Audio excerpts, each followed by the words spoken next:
Hey knitters, welcome back to the newest episode of Aro Knits and Purls. I'm your host, Aro of Aro Knits and Purls. As always, you can find my Ravelry, Instagram, Ko-Fi, Patreon linked in the description below, as well as links to any designers, makers, and dyers that I talk about in this episode.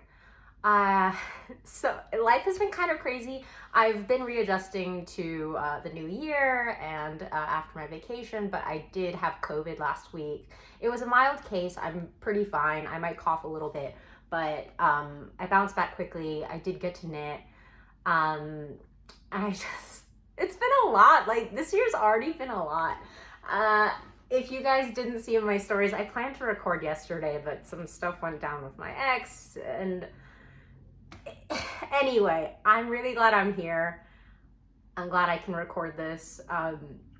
First off, I want to say hello to all the new viewers, because I think it was last episode where I talk about, my fattest stack of sweaters. I don't know why, but the numbers were insane. I don't know if it's the same few thousand of you who watched it 3 times or something, but holy cow, I was blown away.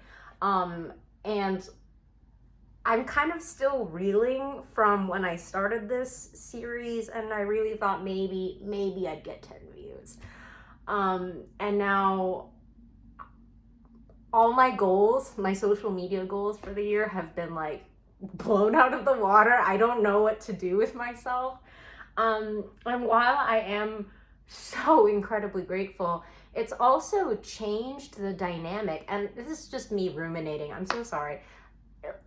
I try to be accessible via DMs. I really care about what you guys think, and I care about being helpful to you, but maybe it's because my profile has increased in, size. I'm getting a lot of messages, a lot.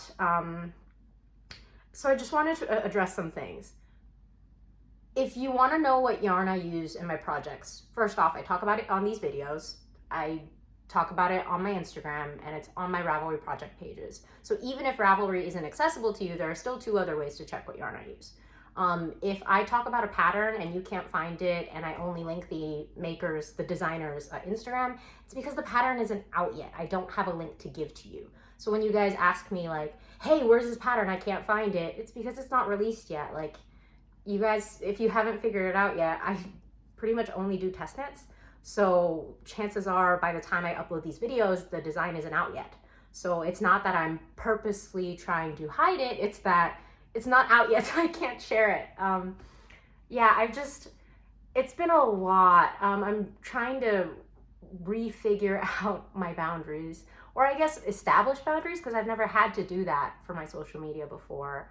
And that also goes back to why I'm not doing my true crime knit nights anymore.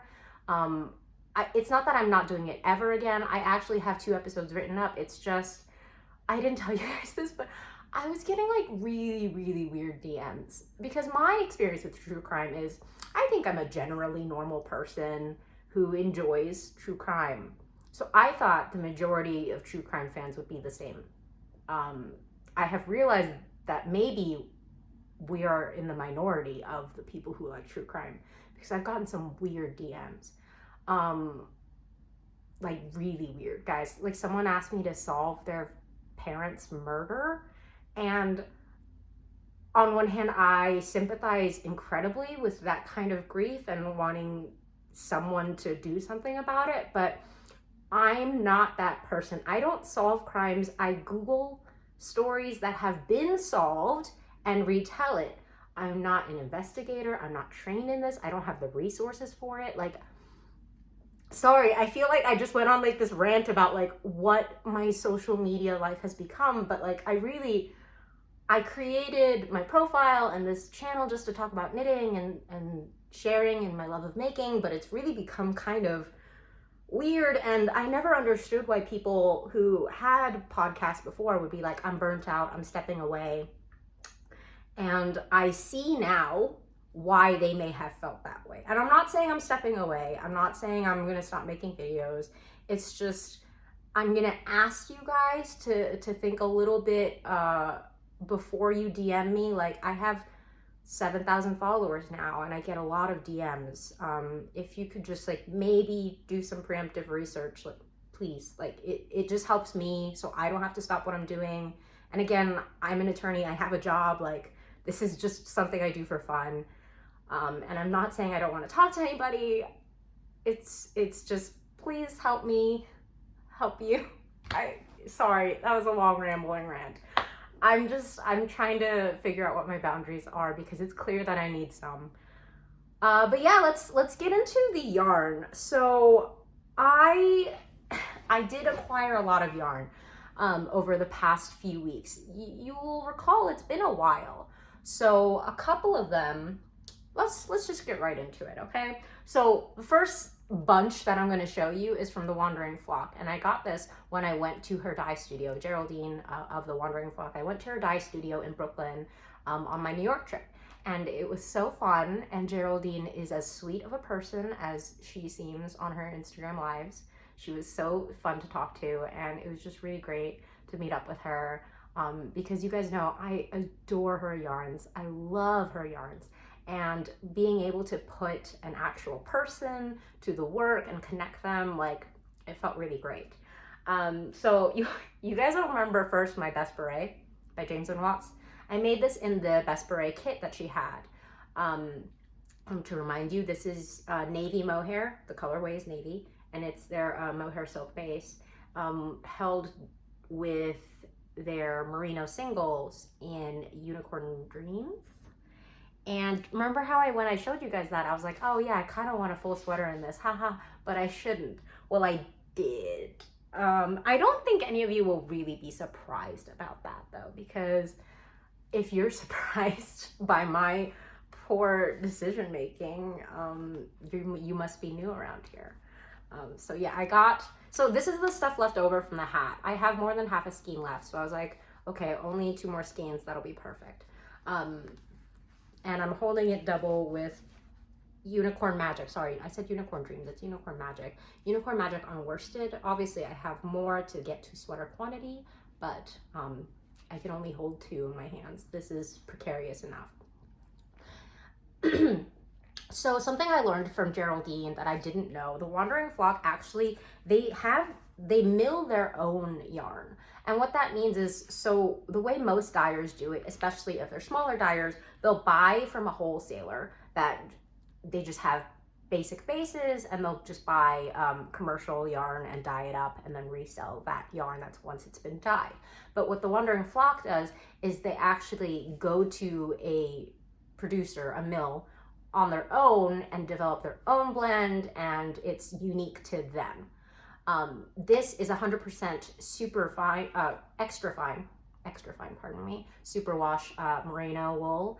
And I will say, after working with their yarns, I did wonder why it felt different to other dyed yarn, and now I understand. It's because it's a different base. Like, this is an extremely soft worsted weight yarn. It honestly feels like it contains cashmere or some kind of soft fiber, but it doesn't. It's just merino, it's just extra fine, and they have it milled special, so it's unique to them.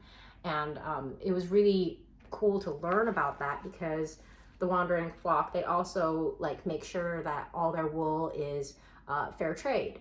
And I think that's super cool that they're really concerned about making sure that their product not only is good quality, but it also reflects their business ethics.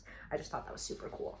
And I did want to talk about their mohair, because I always thought that their mohair was fluffier than other mohairs I've used, and now I understand why. So Geraldine confirmed for me. So their mohair is 80% mohair and 20% silk. That is very different from most of the mohairs available, because most mohairs are 60% mohair and 40% silk. So they'll have a high sheen and a lower quantity of fuzz.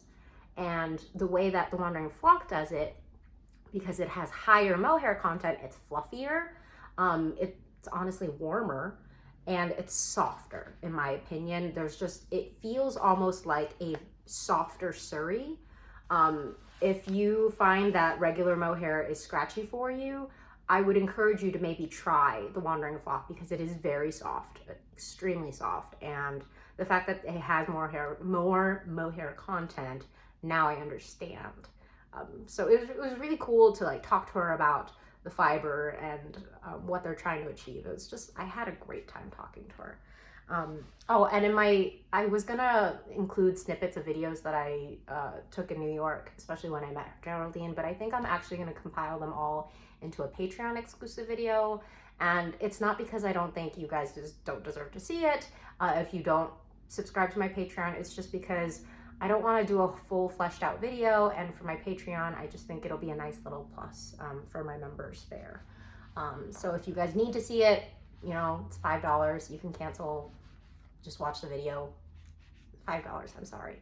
But yeah, that's gonna be sweater quantity there. And then so this is a limited edition colorway that I had long admired, and when I went to her studio, I saw she had some left, so I got some. This is Aura Rose, and if that isn't the most me color that you've ever seen, like, let me know, because you're wrong.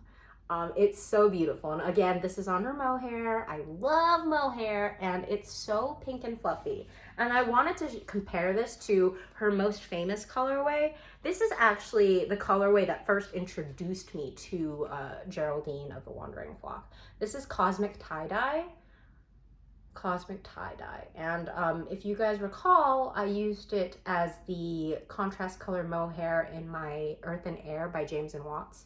I showed it to you guys last episode. I think it was sweater number 4. I don't know. It was in February, I remember that. But my Earth and Air, and this was the contrast color mohair that I held double, and I really like it. So Geraldine, like, there's been a progression of their mohair. So this is 72% mohair, 28% silk. And obviously I established now they do 80% mohair, 20% silk. So the silk content has gone down, and you'll see there's a different level of sheen.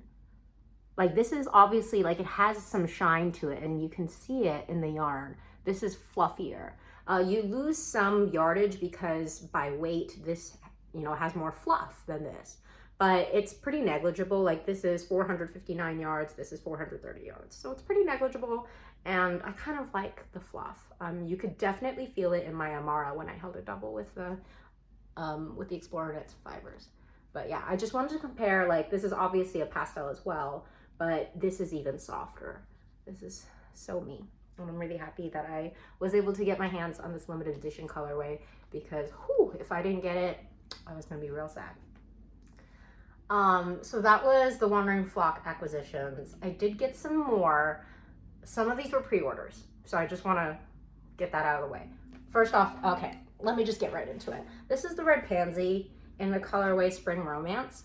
I pre-ordered this like 3 months ago, but then by the time it was already dyed, Kelly of the Red Pansy, she and I knew that I would be visiting New York, and she lives very, very close to the city. So I was like, we're gonna meet up anyway, just bring me the yarn. Like, don't ship it, like, I'll just meet up with you and we'll hang out. And so this is the colorway Spring Romance again, and it's lightly variegated. I've seen it knit up by the knitting PT, Andrea, whom I also met up with in New York. And once she knitted up, that's when I was like, oh, now I need to get this. So that's what this is. Of course, I did get sweater quantity, like always, but yeah. And then another friend, Shannon of J'adore Fibers. I think I showed you guys her Circe colorway. I showed you guys this one of hers. So this is called Confetti. It's obviously very different from the red. When she showed this on DK Weight in her stories, I immediately DM'd her and I was like, give me like 5 of these because I need them desperately. They are perfect. They're lightly speckled with blue and slight neon speckles as well on a beautiful pink base. I'm just obsessed. This is 75% superwash merino and 25% nylon, so it'll be very durable. It's very bouncy and springy, very evenly speckled. I've found often that dyers struggle with the idea of light, even speckling, which is what I love. I gravitate towards that so much. And Shannon, even though she's a relatively new dyer, she's like knocked it out of the freaking park. Like, look how precious this is. Ah, I love it so much. I really hope you guys check out her shop. Again, she has this on pre-order, by the way. On her website, she has this on pre-order. She hasn't been dyeing for very long, but she's so talented, and I'm so glad that I got this because I get to support her. I'm just so excited. And she's also going on the Portland trip, which is coming up so soon, you guys, so soon. And that's kind of what, so the Portland trip is coming up. It's coming up real fast. And I told you guys about this months ago, but the reason I'm talking about it now is because if you guys have been following me on this Instagram over the past week while I've been sick, I have started destashing like a bunch. And you might have been looking at that like, what's going on? It's just because I realized that I had a lot of stuff that wasn't bringing me joy, and maybe other people would use it and be happier with it than I would, because you guys know I have a pretty substantial stash. And if you get to a certain point, the stash doesn't just become a source of inspiration, it becomes a source of stress, because you know you have yarn to use and there's so much and you're not sure when you're going to use it, or even if you want to use it anymore, if you have older stuff that maybe doesn't suit your style anymore, like I do. So I thought about doing a stash after my friend Wax and Skein started doing a de-stash. I got 4 skeins of sport weight for a very good price, and it was after I shopped her de-stash where I was like, oh yeah, people do de-stashes like all the time, I should do one. And so I've done part 1 last week. Again, I'm still quarantined, so if you're waiting on it, like, it's because, or I'm just out of quarantine now. Literally today is the day I can get out, so that's why you haven't gotten it yet. I'm going to the post office tomorrow, but yeah. Anyway, sorry, I'm getting so distracted. I have like a million things going on in my head right now, but I love this color, even though it's like a reddish orange, and I don't have a lot of sport weight in my stash. Surprisingly, sport weight for me is hard to come by. Not sure why. I think it's just because a lot of people prefer to carry DK or fingering, and sport is this kind of weird in between, so not a lot of places carry it. But I do love this colorway. Obviously it's from Treehouse Knits, and the colorway is Coco's Shawl, and I got it in Wax and Skein's de-stash, which inspired me to have my own de-stash. And part 2 will be happening tonight, but given YouTube's upload times the past few videos, I'm not sure when this video will be uploaded, you guys, so I can't guarantee that you'll see this before the de-stash. But yeah, so I'm rehoming some yarn babies to places that will hopefully appreciate it and use them sooner than I ever would. And that's just the idea behind it. More acquisitions. So Max the Knitter of Les Garçons. Max the Knitter, you guys know I've tested for him quite a bit, and I adore his color sense, and it is just everything. I think he and his fiance are precious, and they need to be protected. Like, sorry to make it weird, I adore them. I think they're great. So they recently partnered with Shibui and came up with their own unique colorways, and this is one of them. It's this gorgeous light pink. It's so light, it almost touches like dove gray, but it's definitely pink. And it's called Rosé. And if you guys haven't seen it in person, this is what it looks like. And it's so beautiful. It's like a true neutral pink. And I love this color so much. I had to fight myself like internally a lot not to get just like 20 skeins of this, because it was going to get out of control if I didn't stop it. And it's just really beautiful, and I just wanted to make sure you guys know to check it out. It's going to be at your local yarn store, assuming they carry Shibui. I'm pretty sure Webs, like yarn.com, is going to get it as well if they don't already. But go to local yarn stores, online, they'll have it. It's so beautiful. Please support Max in this new partnership that he had with Shibui. It's so pretty. And that's the pink. And recently I got, so you guys know that I love wax and wool candles. I love candles. I used to be the type of person who would hoard candles and never light them because I'm saving them for a special occasion. But now I light my candles all the dang time. And I have enough to do that. I have so many candles. But I only really bought wax and wool. I only became aware that House of Wool makes candles now. So House of Wool, I used to follow her when she dyed her own yarn, but she stepped away from dyeing, and I stopped keeping track of her.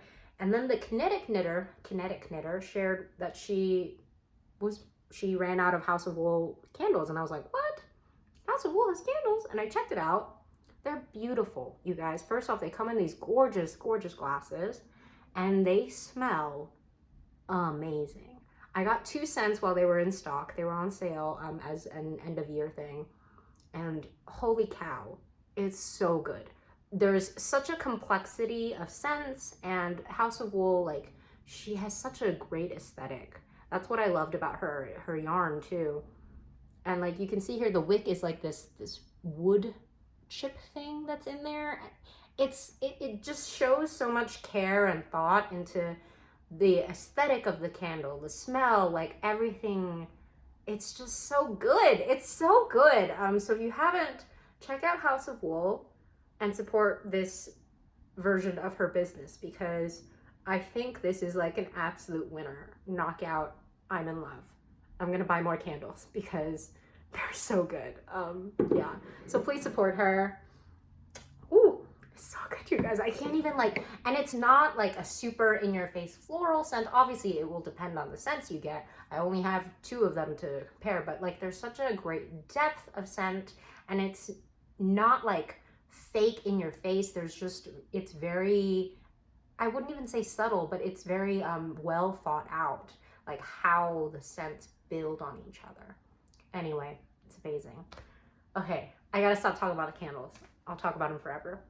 Okay, let's talk about knits. I know it took a while to get to the knits. I'm obviously wearing one right now. This is Fisherquine Jumper, Fisherquine, by Chris Crochets. And again, I'll link everything. This came out last week. So I wanted to share this with you guys as it was going, but I literally cast on and cast off in 10 days time. So there was not enough time for me to show you a progress thing and then the finished object. It was just, it's on and it's off. And if you guys remember, this is the pattern I was going to do with the Wandering Flock, held with the Mohair from my friend Mel. And I did get through like half of the yoke before I realized there's no way this is gonna work, because the yarn choice that I did, the Wandering Flock and this, it was too soft. It wasn't going to hold the rigidity of this cabling. So this cabling is the difficult part. It's not difficult to do, it's difficult to choose a yarn. You need to do something thick and or toothy. So the yarn suggested is an Aran weight yarn. And I know I fell into the trap of, oh, well, I'll just use worsted and it's fine. But the problem is the Wandering Flock worsted, like I talked about, is very soft. So it didn't hold the rigidity of this shape. It loses the honeycomb effect. So I had to, even though I was halfway through the raglan, I had to scrap it and just start over. I got this, which is Biches Le Gros Lambswool, and it is very toothy. It's very rustic. It feels scratchy. And you guys know that's not my cup of tea. I like a soft yarn. So to soften it, I held it double with Le Petite Mohair from Biches in the very light pink. So that's what this is. It's 2 yarns in Aran weight. Well, technically worsted, but it's really Aran. On the Ravelry page for the yarn, it'll say worsted, but it's really Aran weight. So yeah, Le Biches Le Gros Lambswool, held with Le Petite Mohair, also from Biches, and that's what this one is. And because it's so toothy and rustic, it held up to the honeycomb effect very well. I love the way it turned out. You guys know I love a pink cable sweater. And this is deliciously oversized and very comfy and cute. And the pattern is incredibly well written.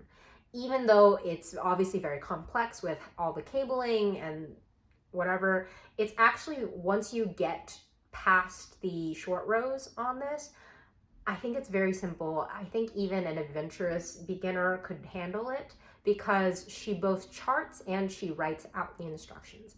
Because I started cabling with written instructions rather than chart, I did choose to do this pattern, this test knit, with the written instructions to make sure they were all good. They are all perfect. I knit the size D, which gave me a lot of positive E's, like a lot. You can see here the raglan is quite deep. We all of the testers gave our feedback that we would prefer a shorter raglan, so the new one coming out likely will be shorter, but I even chose, like, this is a size too big, and I kind of love the effect. But yeah, so this one's out. Please support this pattern release because it is my first finished object of the new year, and I love it, love it. Then I'm working on my Pavlova, if I can reach. You guys have seen this. I haven't made a lot of progress on it because I've been working on other things like this, but I have to bust my butt on this to get closer to finishing very soon. But again, this is Brush Suri from Blue Sky Fibers, and the Mohair, the contrast color is Mohair held triple from the Wandering Flock, and that's what gives the look of color work, but it's not color work. It's just well thought out slip stitches and knits. It's a very good pattern. I just have to finish it. And then the other thing I've been working on is my Purpurea sweater by Teti's Knits. I decided to do the sleeves on this as soon as I finished like separation for the body. Like, I've only done like 2 inches on the body, and then I was like, nah, I'm gonna do sleeves. Which is not what I usually do, but you know, sometimes we all need to mix things up, right? This is again in the Wandering Flock. I've been using a lot of her stuff lately. It's an obsession. I have no excuse. And this is in the colorway Black Jeans. I think I shared it with you guys when I first acquired it, but I'm really glad that I chose to do it for this pattern because I think there's a great depth of color in the cables and you can really see that pop. Obviously this is going to grow quite a bit once I block it because cabling tends to bunch up, but you can see here the cables grow from small to big and also thin to wide. I love the way this is working out. I really do. I might possibly fold over the collar and do like a folded collar because this is designed to be a turtleneck, and y'all know I can't do anything around my neck, so we'll see how it goes. I did it to pattern, but I'm gonna try it on and we'll see how it goes, and if I have to fold it over I will, but right now I'm leaving it as it is intended and we'll see how it goes. But I'm really excited about how this is working up. I don't know why I'm in such a cable mood lately. I really don't. I can't explain it, but it's definitely what I'm in. And then the last thing I wanted to talk about, this one I knit like 3 years ago. It was a test knit for the Petite knitter, not Petite Knits, the Petite knitter, the one who lives in Nunavut, Canada. And I test knit this for her 3 years ago and I finished on time. It's called the Snofrost and it's a beautiful design if you haven't seen it before. But I actually intended this for my ex. Like, I picked colors that I knew would suit him and I made it for him, but he tried it on, you know, years ago and he was like, I don't like the way it fits. I want longer arms, the collar's too low, I need you to change it. And I just never got around to changing the things that he wanted, because this is knit bottom up, so for me to add length to the sleeves, it was going to be a whole process. And then I not only had to like undo the neckline, and I was going to have to add more decreases, do a folded over collar, like it was just going to be a lot of work. And so I just kind of let it sit to the side for a while, a long time, and he never wore it because he didn't like it. So now that that's over, I've just decided, you know what, I'm not going to make those changes. I'm just going to see how it looks on me. And I tried it on and it looks great. So now I have a brown sweater. And you guys know that my no-no colors are purple and brown, but here we are. I have a brown sweater, but actually this does look pretty good on me, so I'm going to keep wearing it. But that's all just to say that things should bring you joy. And if whether or not they are yarns that you bought a long time ago and you're not in love with anymore, or they're people who are not bringing you joy, you don't have to leave space for them. Just like I'm destashing, and just like I broke up with him, I don't need to keep space for things in my life that don't bring me joy, that don't serve me. And I just want to make sure you guys know that you are allowed to do that, and you deserve for everything in your life to bring you joy. I'm not saying you shouldn't, you shouldn't work on things, or you should just like piece out of everything that doesn't make you happy in the moment. I'm not saying that. There's a difference, I think, between cutting something out that really doesn't serve you anymore, serve you in terms of growth as a person, versus avoiding any conflict. There's a difference, and I am very aware of that distinction. I just want to say, if you are at that point where you know you're never going to use this yarn, where you know this is a bad situation, it's okay to let it go. Because I have let those things go in this destash and the breakup, and my life has been all the better for it. I have so much more space now. I have room to actually store more sweaters as I knit them this year. So yeah, I hope you guys are happy and safe and enjoying the new year, because I am safe and happy and enjoying the new year. So thank you for stopping in. I'm sorry I like ranted in the beginning. I'm just trying to figure some stuff out. But thank you for spending time with me, and I hope you have a wonderful day, and I will see you guys next time.